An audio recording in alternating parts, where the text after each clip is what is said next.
Mark, with what you do with the many calls that you've made already, given this new environment that we're in, affected by the coronavirus and COVID-19.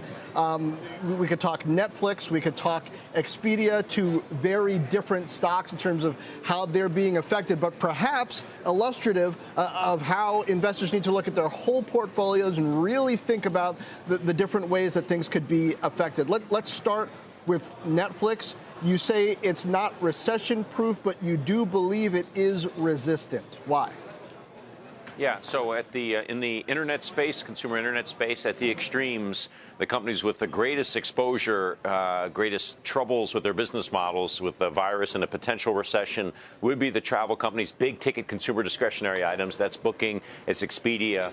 And then at the other end of the spectrum, I would say are the kind of the high value, kind of safe options, entertainment options, and Netflix would be at the top of that list. And you've seen that in the way the stock is traded. It's outperformed almost every other S&P 500 stock over the last 6 weeks as a kind of a safe virus play. But if we go into recession, the history of Netflix shows that it was pretty resistant. The fundamentals stayed very consistent throughout the 08-09 period. It's cheap at-home entertainment. It's also safe, too. So that's probably why the fundamentals can continue to outperform if we tip into a recession.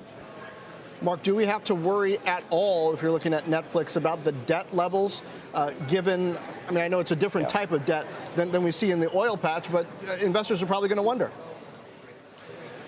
Yes, they will. They will wonder. You're right to raise that as an issue. The advantage that Netflix has is that this is occurring this year rather than last year when the free cash flow burn was still rising. There's a clear kind of a tipping point, if you will, in Netflix's free cash flow burn. It should come down materially this year. There are scare scenarios under which Netflix is going to have to go back at onerous terms into the market. So there is that risk out there.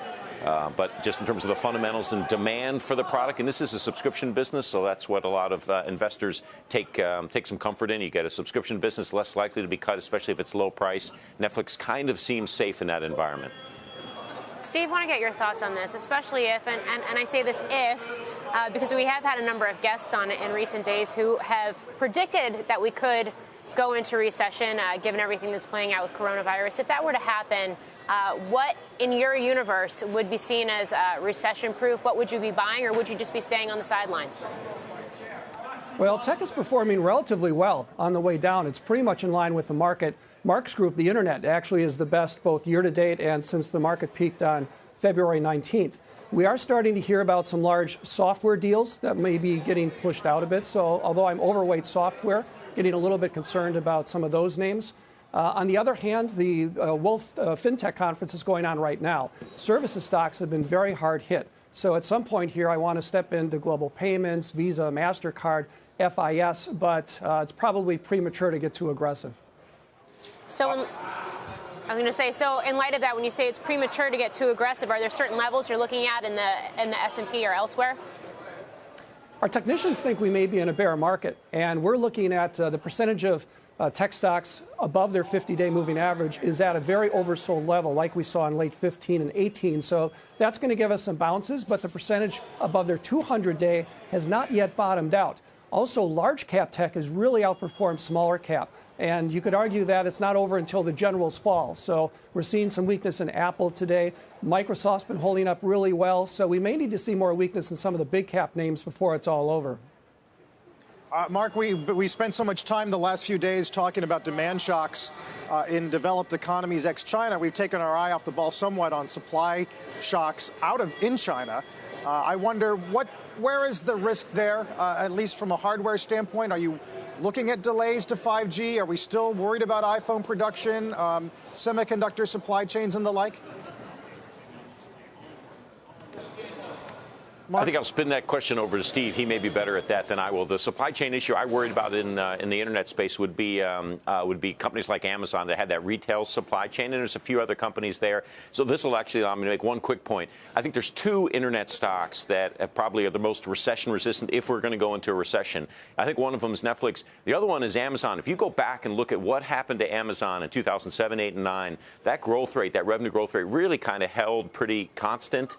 It decelerated, of course, but it had about the smallest deceleration we saw in the group And I think about Amazon today with this AWS cost-cutting initiative, cloud efficiency, secular growth tailwind. It's a huge part of the business that wasn't even in existence 10 years ago, or barely in existence. And then the business has also gone from being consumer discretion spending over to now to consumer staples spending. So I think Amazon and Netflix are the two that I think are safest in a recessionary environment. Well, Amazon's different in that they don't need the capital markets the way Netflix does, right? True. Absolutely, Carl. True. So, Steve, to follow up on that, we're talking about Microsoft, Apple. I want to throw in HP and Dell. On the early part of this coronavirus issue, when we were talking about supply and manufacturing out of China, it was one thing. Now I'm wondering about demand. On the one hand, businesses might be hesitant to spend. On the other, maybe with people working from home, there are equipment needs that people might have in order to enable things like remote work.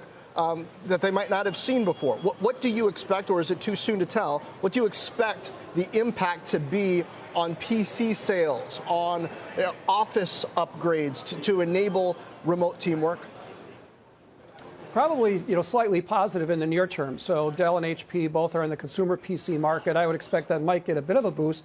The PC market's actually quite healthy. The concern is in the second half, the compares get tough and things are likely to fall off a bit. And then, of course, those companies sell larger equipment, servers and storage. That's probably going to be deferred.